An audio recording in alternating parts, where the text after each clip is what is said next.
আসসালামু আলাইকুম ভিউয়ার্স, আমাদের চারতলা ফাউন্ডেশন বিল্ডিংয়ের যে প্রথম ছাদ, আমাদের ছাদ সেন্টারিং কমপ্লিট হয়েছে। আমাদের বিম ও বান্দা কমপ্লিট। আপনারা দেখতে পাচ্ছেন আমাদের যে বিমের রড দেওয়া হয়েছে 6 পিস, 16 মিলি রড 6 পিস দেওয়া হয়েছে। আমাদের বটমে দেওয়া হয়েছে 2 পিস 16 মিলি, টপে দেওয়া হয়েছে 2 পিস 16 মিলি। আমাদের পেটে দেওয়া হয়েছে এক্সট্রা কাটিং রড না দিয়ে আমরা এক্সট্রা ডাইরেক্ট রড দিছি 16 মিলি 2 পিস। এইভাবে আমাদের বিমটা সাজানো হয়েছে। আর আমাদের যে রিংটা আছে L4-এ আমাদের রিংগুলো প্লেস করা হয়েছে। একদিকে 5 ইঞ্চি আর হলো 7 ইঞ্চি, 7, 5 এইভাবে আমাদের প্লেস করা হয়েছে। তো আপনারা এইভাবে প্লেস করে কাজ মিস্ত্রি সাহেব দিয়ে করে নিতে পারেন। আর অবশ্যই আপনাদের যে সেন্টারিংটা করা হবে, অবশ্যই আপনাদের নিচে বাঁশগুলো সঠিকভাবে মারবেন, ঢাসাগুলো সঠিকভাবে মারাই নেবেন। কেন অনেকে বাঁশ ভালো বাঁশ দেয় না, খারাপ বাঁশ দেয়। সেক্ষেত্রে যেদিন ছাদ ঢালাইতে হয় অনেক প্রবলেম দেখা যায় কিন্তু প্রবলেম কিন্তু কন্ট্রাক্টর সাহেবেরা কিন্তু ওরা যে কোনোভাবেই সেরে নেয়, কিন্তু ক্ষতি কিন্তু মাঝজনক হয়। তো এইগুলো আপনার সতর্ক থাকবেন আর কাজগুলো সঠিকভাবে করাই নেবেন মিস্ত্রি সাহেবের দিয়ে।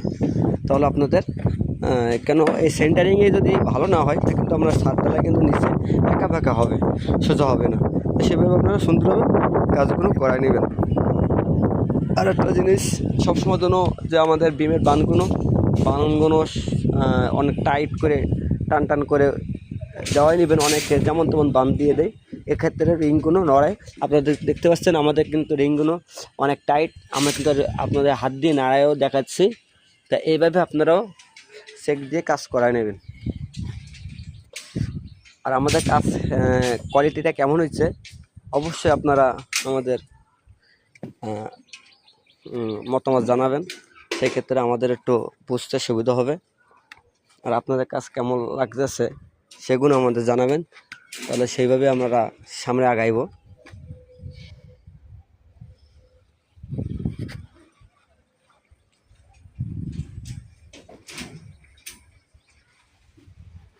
এটা আমাদের একটা প্রজেক্ট কাজ চলতেছে, এখন আপাতত বন্ধ আছে। এই ছাদটা ঢালাই দিয়ে ওটা কাজ করা হবে।